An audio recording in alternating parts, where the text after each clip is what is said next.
Welcome to the deep dive. Today, we're getting into something fascinating.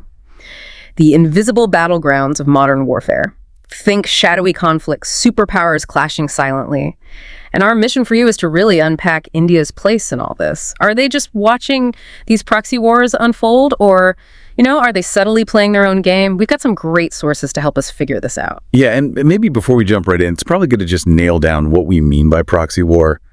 Our sources define it pretty clearly. It's essentially a conflict where two big powers avoid fighting each other directly.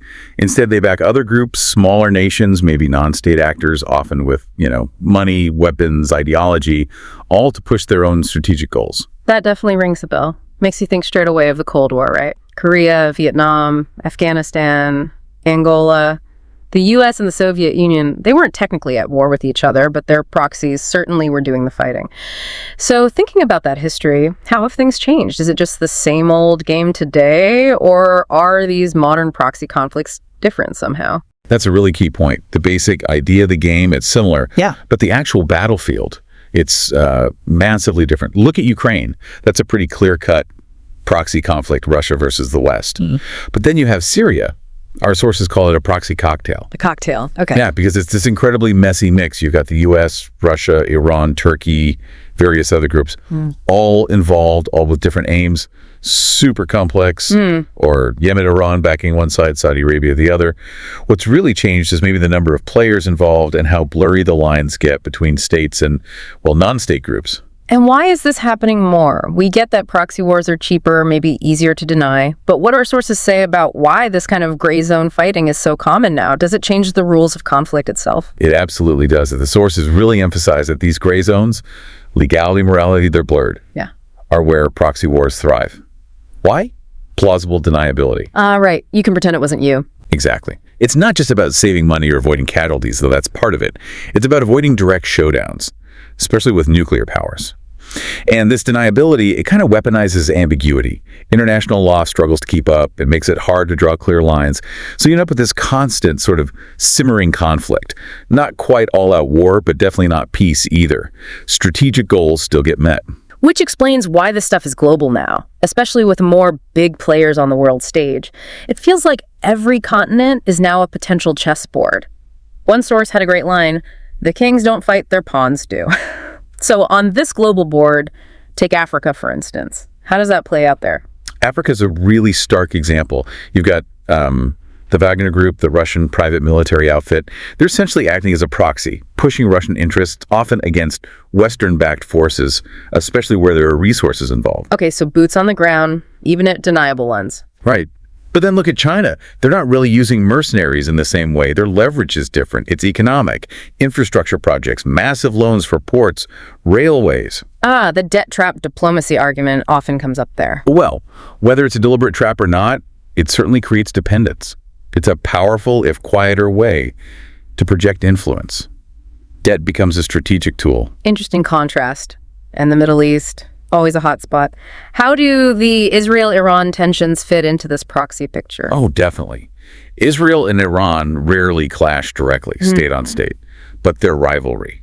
It's fought intensely through proxies. Think Hezbollah in Lebanon, various groups in Gaza, militias in Syria backed by Iran. Right. These aren't just local fights. They're arenas where these regional powers test each other, project power, try to undermine the other side, all without risking a full-blown war between themselves. And shifting closer to India, the Asia-Pacific, our sources talk about China's shadow influence. What do they mean by that exactly? It sounds quite subtle.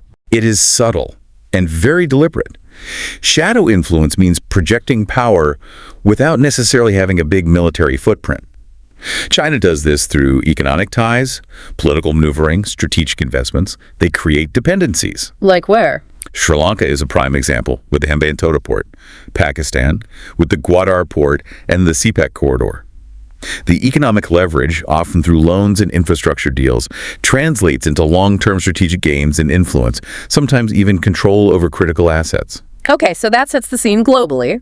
We see how proxy conflicts work, especially China's approach, which brings us back to the main question for you listening. Where does India fit in? Are they passive bystanders, or are they playing their own, maybe quieter game? Well, India's traditional stance is often seen as non-interventionist. They champion strategic autonomy. But the sources are quick to point out this doesn't mean silence or inaction. It's about protecting India's interests while staying independent of the big power blocs.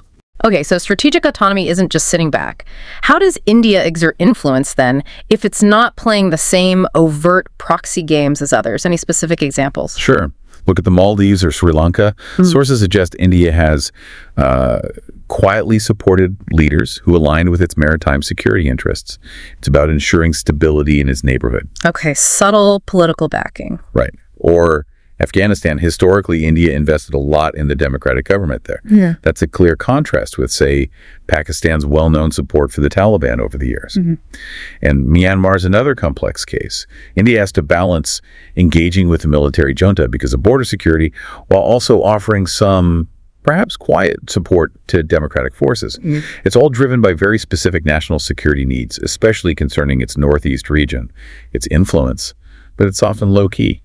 So this quieter approach, the strategic autonomy, is it actually enough in today's world? I mean, when influence is projected through mercenaries, cyber warfare, disinformation, can India afford to be mostly reactive? And that's precisely the dilemma our sources raise.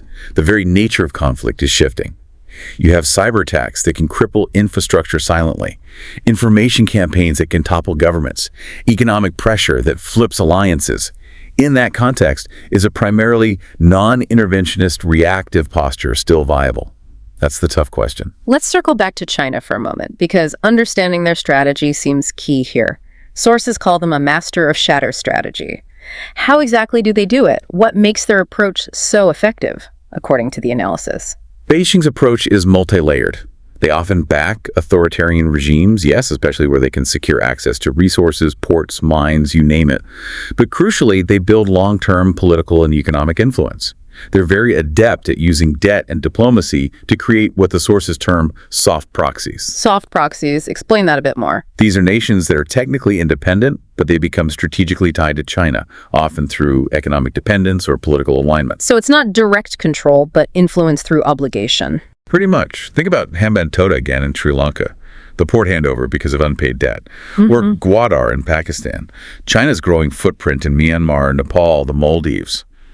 It's not typically through soldiers marching in. Right. It's through huge infrastructure investments, tech companies gathering data, economic deals that create leverage. It's companies, data, financial ties, sometimes aimed at getting friendly figures, maybe even puppets, into key spots. Which leads us right into a really controversial but necessary point raised in the sources. Can India really afford to just react when other major powers are playing this intricate game of chess, basically in India's own backyard? Should India consider, well, responding in kind, playing the same game? The sources definitely put that possibility out there. They float potential actions India could consider, things like more actively backing factions that align with Indian interests in neighboring countries, maybe discreetly training or equipping forces that could protect Indian interests beyond its borders, or even using intelligence assets more proactively to shape outcomes. Perhaps, more like how agencies like Mossad or the CIA are perceived to operate. Okay, let's explore that. What's the argument for India becoming more proactive, maybe even a bit more aggressive in these proxy dynamics? What are the potential benefits? Well, the argument, purely from a strategic viewpoint laid out in the sources, is about projecting power effectively. It's about maybe heading off destabilization attempts by rivals. China or Pakistan are the obvious ones before they hit India directly. And it's about having more influence on regional politics without needing to commit your own military directly, shaping the environment, not just reacting. Makes sense from a purely realpolitik perspective. But what about the downsides, the risks? Surely there are significant counter-arguments. Absolutely. The sources highlight major risks. First, there's the practical risk of blowback. These kinds of covert or proxy actions can go wrong, spectacularly wrong sometimes. Right, unintended consequences. Exactly, leading to escalation or damaging relationships. Then there's the bigger strategic picture. Could adopting these tactics damage India's international image, its reputation as a responsible democracy, a leader of the global south? Maybe its non-aligned principles? That could alienate partners. Precisely. It could contradict the very image India has carefully built over decades. So these are serious potential costs to weigh against any perceived benefits. It really underscores how warfare itself is changing. It's not just tanks and jets anymore, is it? It's drones, it's data, disinformation, and that crucial element, deniability. That's the key takeaway. Cyber attacks can bring a nation to its knees without a bomb falling. Information warfare can change public opinion, even election outcomes, silently. Economic levers like sanctions or investment deals can reshape alliances more effectively than military threats sometimes. This is the new landscape. And what this means, according to the sources, is that India needs a broader definition of preparedness.